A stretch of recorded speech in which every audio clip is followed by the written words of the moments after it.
Jamila e nós estamos aqui reunidos em um momento muito especial. Está acontecendo a segunda edição da Escola Bíblica de Férias e você não pode ficar de fora. Somos agradecidos ao Senhor por essa oportunidade de podermos compartilhar com vocês no formato virtual, porque além de você assistir, você também pode compartilhar o link para que outras pessoas também conheçam a palavra de Deus através desse trabalho. Olá, crianças! Vamos apresentar para vocês a Bíblia, o tesouro escondido, a santa palavra de Deus, o valor que ela tem. Ela é como água. O provérbio diz que como água fresca para uma alma cansada. Assim é a santa palavra de Deus. A Bíblia também é mel. Salmo 119, 103. Oh, quão doces são as tuas palavras ao meu paladar, mais doce do que o mel. Vocês conhecem o sabor do mel, como é o mel. A Bíblia também, ela é pão. Foi Jesus quem disse: eu sou o pão da vida. Ele pede para que a gente se alimente da palavra de Deus. Porque quem se alimenta da palavra de Deus não tem fome. Ela é lâmpada. Esse versículo é tão conhecido. Salmo 119, 105. Lâmpada para os meus pés é a tua palavra e luz para o meu caminho. Até chegar nos céus, nós vamos precisar de examinar a santa palavra de Deus. Ela é espada. Hebreus diz que como espada de dois gumes, corta para lá e corta para cá.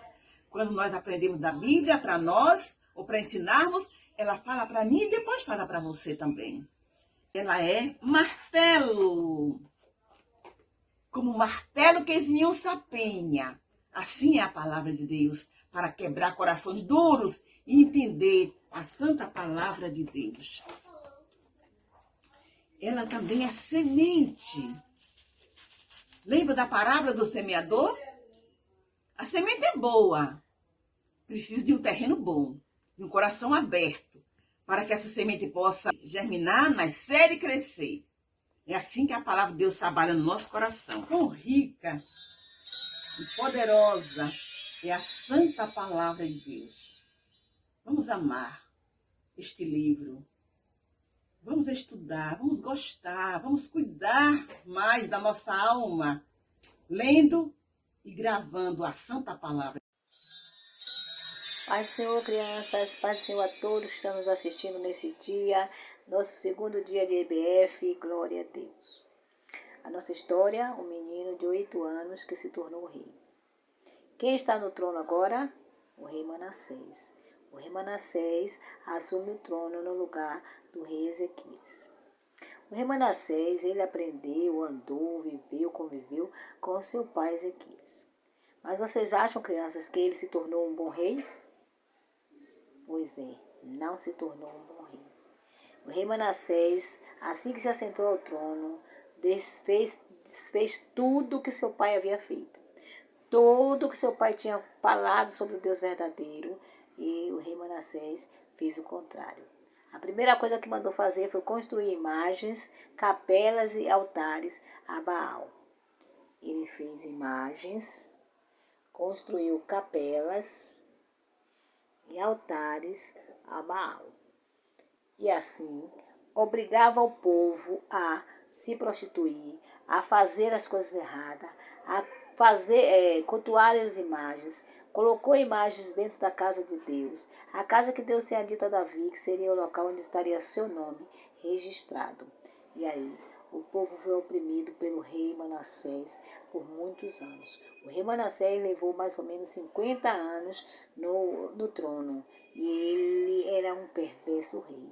Para você ter ideia, ele praticava feitiçaria, magia negra, era agoureiro. E até um dos seus filhos ele passou no fogo, fez sacrifício a Moloque. De tanta perversidade que o rei Manassés fazia naquela nação, fazia o povo pecar contra Deus, que a ira de Deus se levantou contra aquela nação. Mas o rei Manassés morreu depois de 50 anos de reinado e reinou no seu lugar o seu filho Amon. O rei Amon assume agora o trono. Ah, crianças, e aí? Quem acha que foi como foi o reinado do rei Amon? Pois é, o rei Amon, ele se tornou igual ou pior a seu pai Manassés.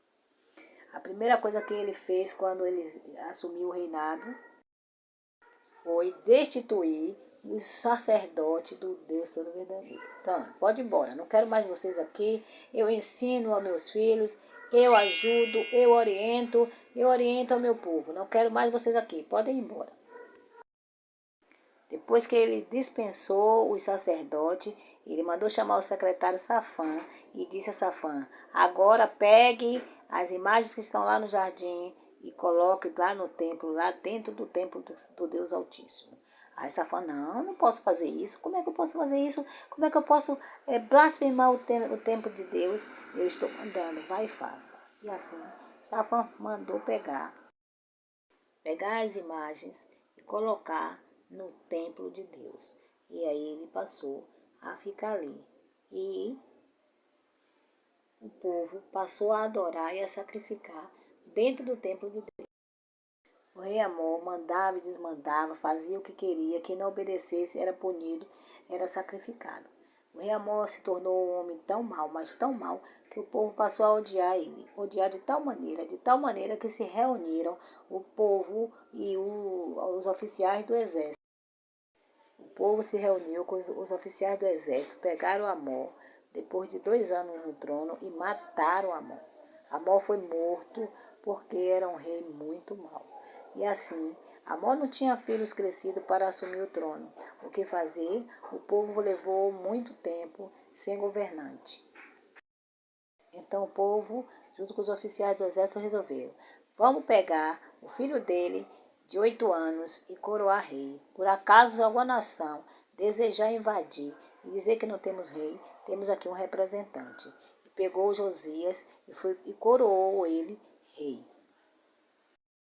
Chamou o sacerdote e mandou que ele o orientasse, que ele a partir daquele momento seria o tutor daquele menino, porque ele era um menino com 8 anos, não tinha idade suficiente para reinar e não tinha experiência suficiente para comandar, mas precisava ser orientado para que fizesse um bom serviço.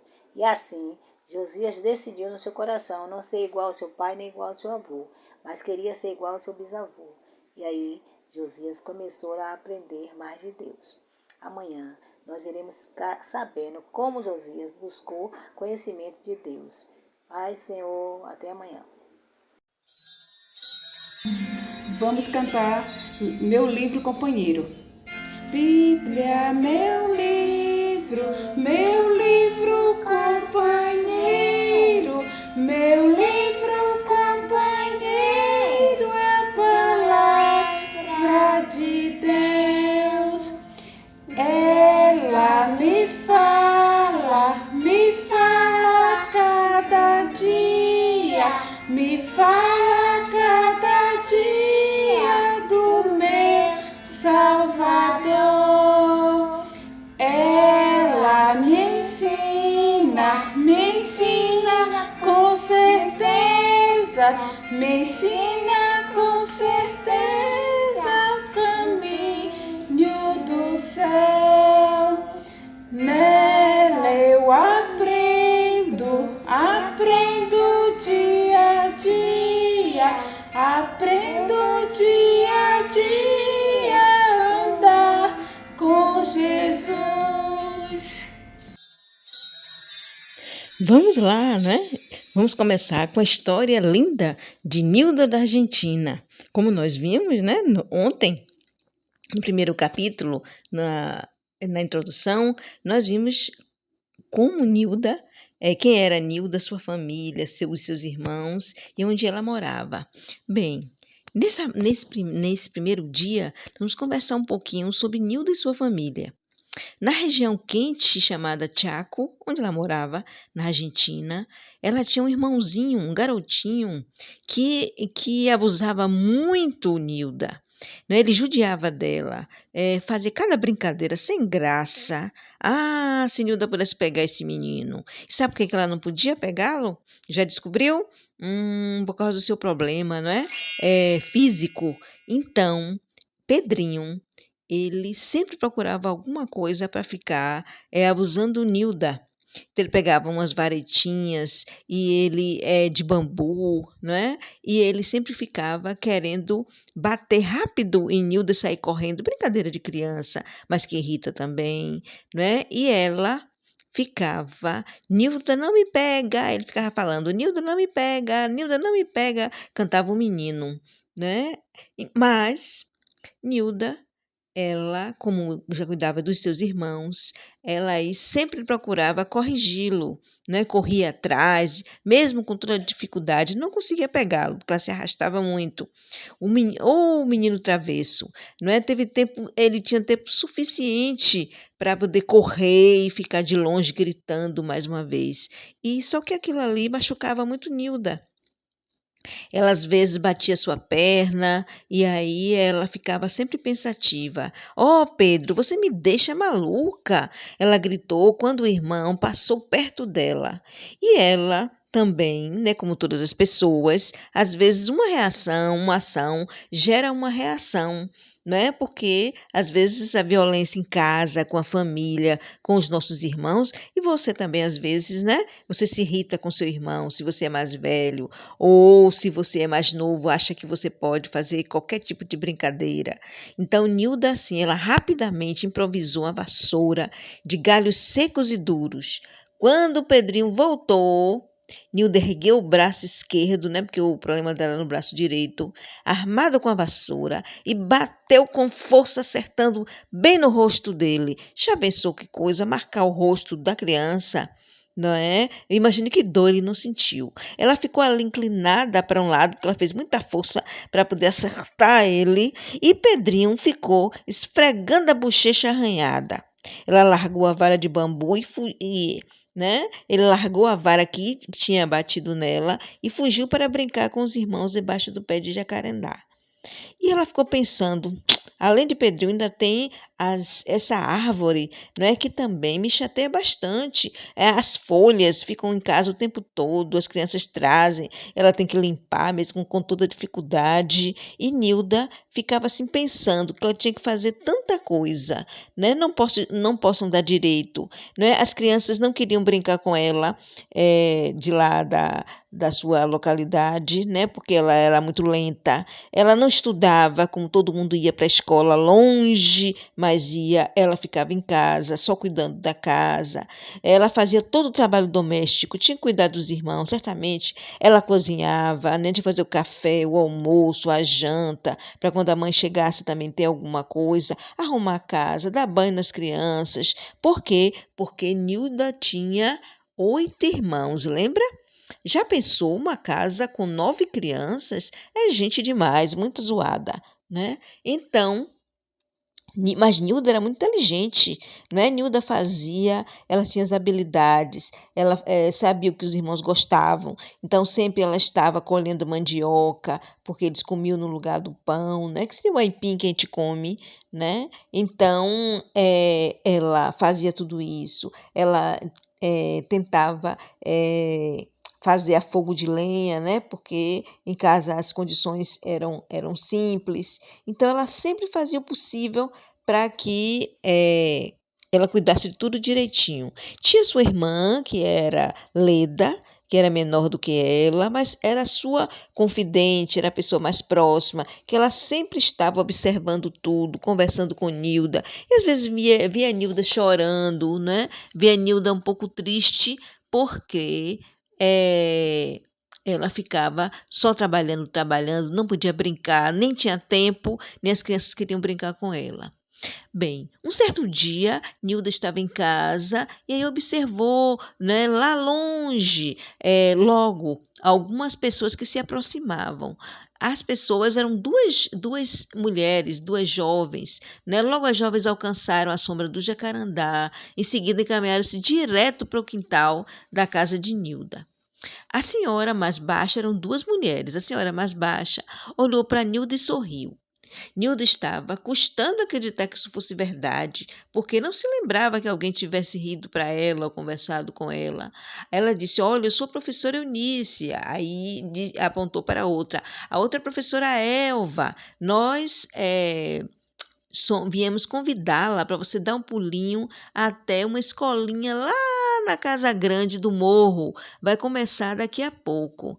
A senhora quer dizer aquela casa grande, branca, bonita, lá do morro, lá do alto? Aquela que tem janelas, está pintada? O casarão grande? Sim, essa mesmo, respondeu a missionária. Os olhos castanhos de Nilda brilharam de animação.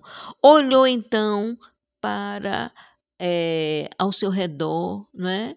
E suspirou, não é? E disse: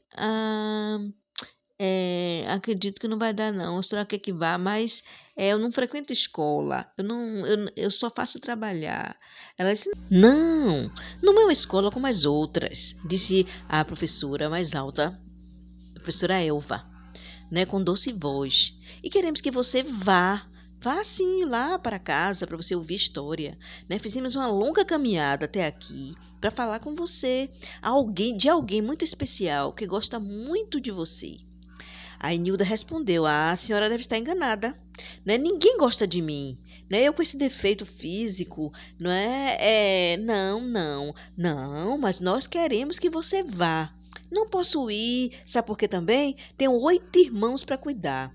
Enquanto minha mãe lava roupa para outras pessoas, outras famílias bem longe. Então, leve seus irmãos também. Queremos contar a vocês a respeito de uma pessoa maravilhosa, disse a professora Eunice, né? Então ela ficou pensativa e 2 jovens voltaram para a casa grande. E a Nilda ficou pensando e resolveu rápido. Chamou as crianças todas para perto de si, os seus irmãos. E ficou pensando: quem serão essas moças? Pensou ela. Pode ser que sejam conhecidas de minha tia e do meu tio que vivem lá em Corrientes, aquela cidade um pouco distante. A grande cidade cortada pelo rio Paraná. Mas elas devem estar muito enganadas, porque ninguém gosta de mim com esse defeito que eu tenho. Mesmo assim, eu gostaria de ir lá. Quero saber, né, por que é que elas vieram de tão longe para me convidar. Eu vou até lá, né? Vou chamar todo mundo. Quem sabe se a gente consegue chegar lá a tempo de ouvir a história. E aí? Será que ela vai mesmo? Amanhã eu te conto, viu? No nosso segundo encontro da nossa história. Será que Nilda vai conseguir aprontar todos os seus irmãos? Já pensou 8 crianças em fila? Menina, é muita coisa e ela ainda com dificuldade locomotora. Mas vamos ver, né? Vamos ver se ela vai aceitar o desafio. Até amanhã. Beijo! Olá, Shalom, paz, estou aqui, com um tesouro bem pequenininho, um baú bem pequeno, mas dentro dele tem um tesouro, do qual nós estamos falando durante esta semana. E eu espero que você já tenha percebido que tesouro é este. E que também tenha gostado da aula de ontem, né? O versículo, o corinho, a história bíblica, a história missionária, o desafio, e que você esteja bem envolvido para fazer tudo isso. Ontem no nosso estudo nós aprendemos um pouco do que é a Bíblia, quem a escreveu, quando e por quê. Qual o propósito de Deus em escrever esta carta maravilhosa para nós? Hoje nós vamos ver também um pouquinho como ela foi feita.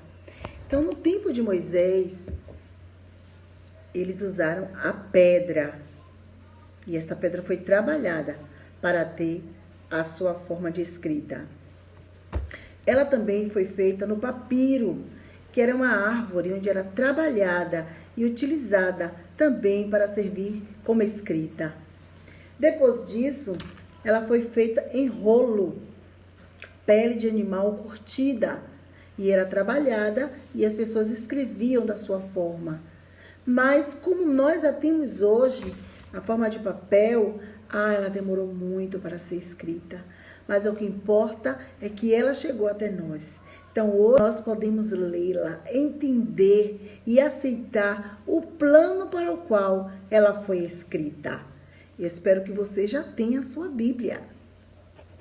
Neste momento, trago para vocês algumas comparações. Ao que a Bíblia é comparada e por quê?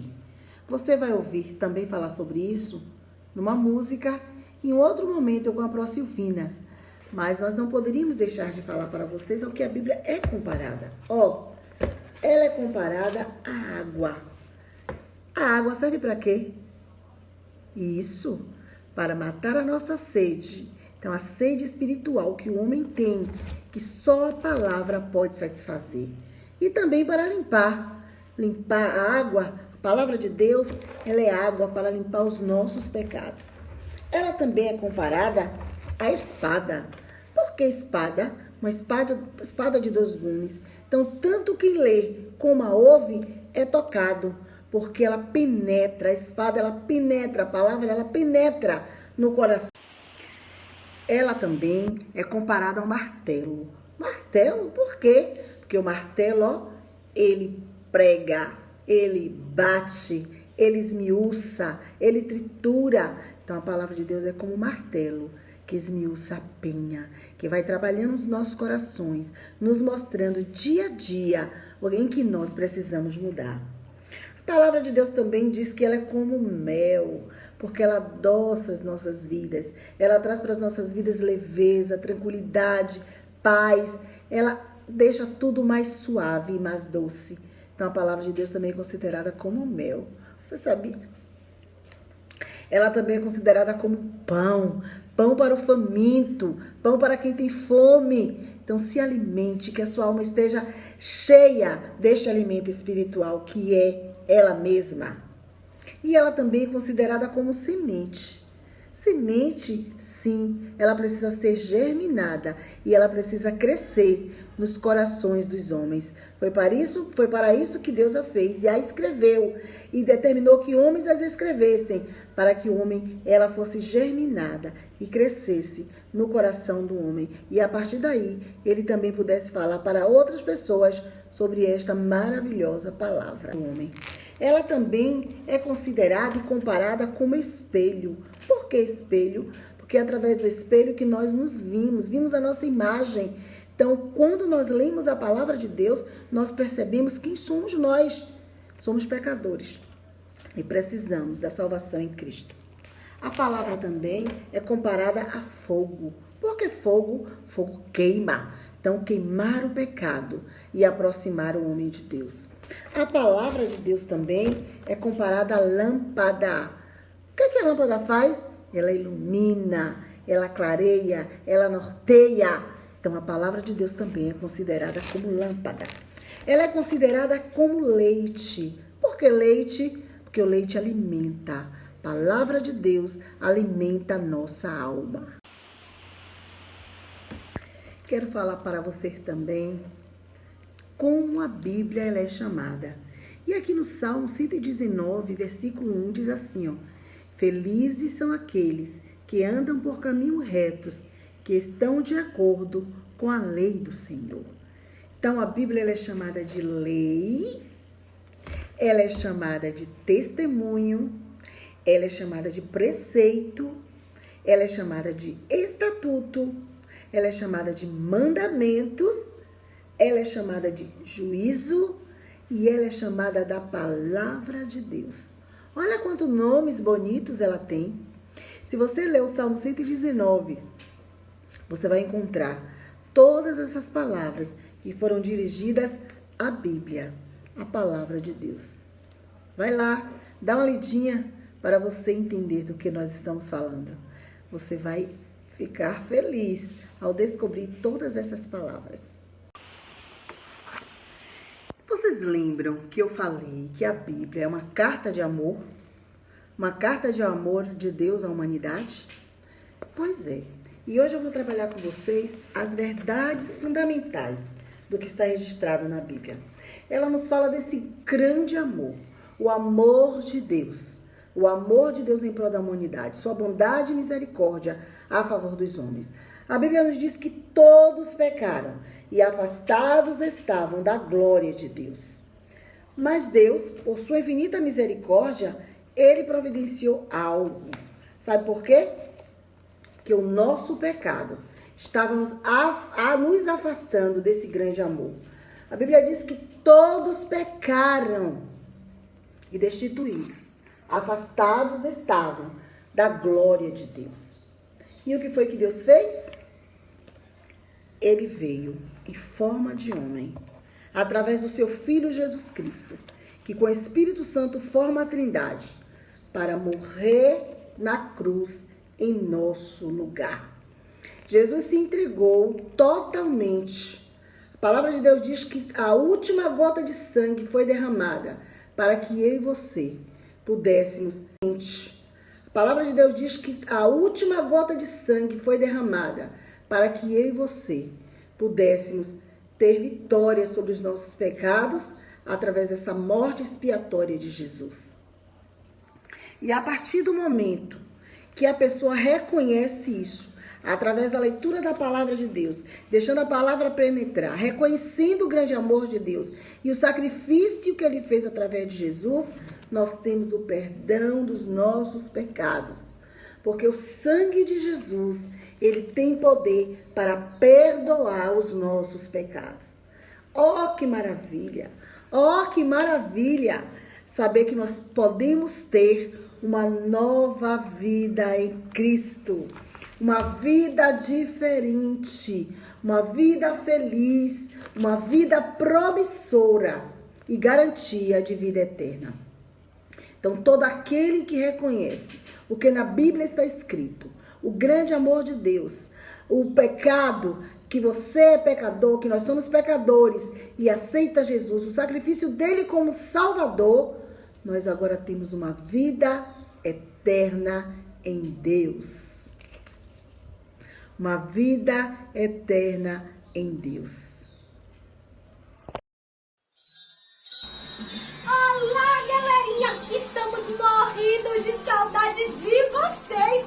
A tia Vivi e a tia Sara estamos juntas na EBF com vocês! Então levanta desse sofá e vamos adorar juntos ao Senhor! Sim! Aqui, Jesus, no meu coração.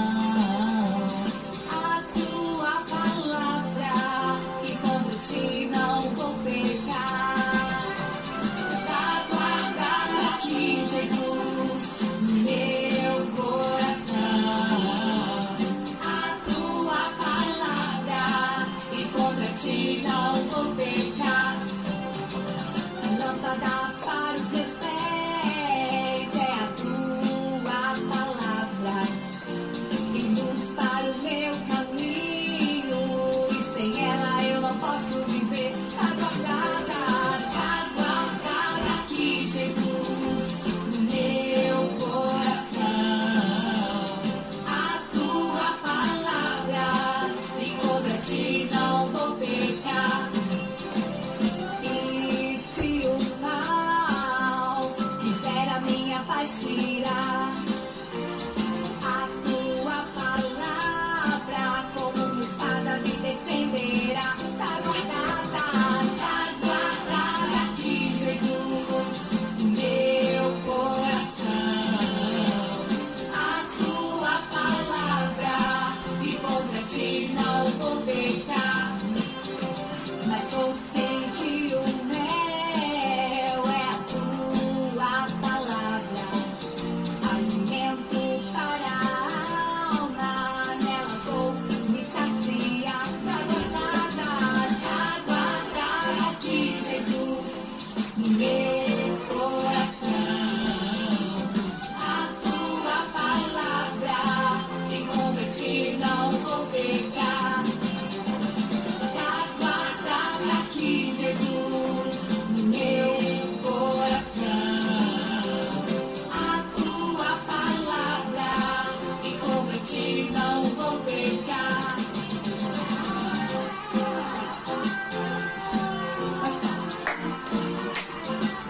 Vem, crianças, vem! Vamos lá, tá guardada! Tá guardada aqui, Jesus, no meu coração. A tua palavra e contra ti não vou pecar.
Jesus, no meu coração.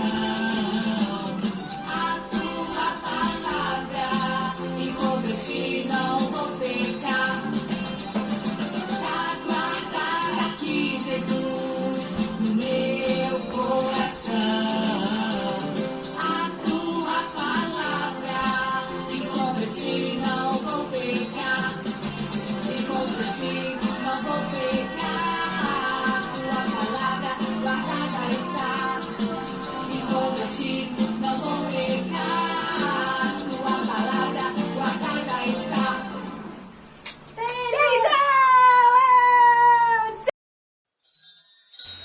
Você viu quantas comparações a Bíblia tem e por quê? Agora, eu não falei onde estão escritos os versículos, mas não falei a propósito, porque eu quero que você vá lá na sua Bíblia e pesquise onde e o que está escrito em cada versículo e em cada elemento que foi citado neste dia. Vocês vão receber para imprimir os desenhos das comparações e a indicação do versículo. Eu quero que você pesquise e escreva a referência bíblica de cada comparação dessa que foi mostrada para você, tá bom? A criança menor, ela pode fazer colagem, ela pode pintar, ou até mesmo escrever com a ajuda do papai e da mamãe. Mas vocês que são maiores vão fazer essa pesquisa e você vai aprender muito mais sobre as comparações da Bíblia, tá bom? Conto com vocês, hein? E quero ver essa atividade pronta através do vídeo. Eu estou impressionada até agora com tudo que assisti do nosso segundo dia DBF. Mas o que será que vai acontecer no terceiro dia? E o desafio você conseguiu fazer? Reserva, porque no dia 29 estaremos passando, compartilhando todas as atividades realizadas pelas congregações e pelas demais crianças e pelas demais famílias que estiveram assim juntinho conosco, tá bom? Beijão, tchau, tchau!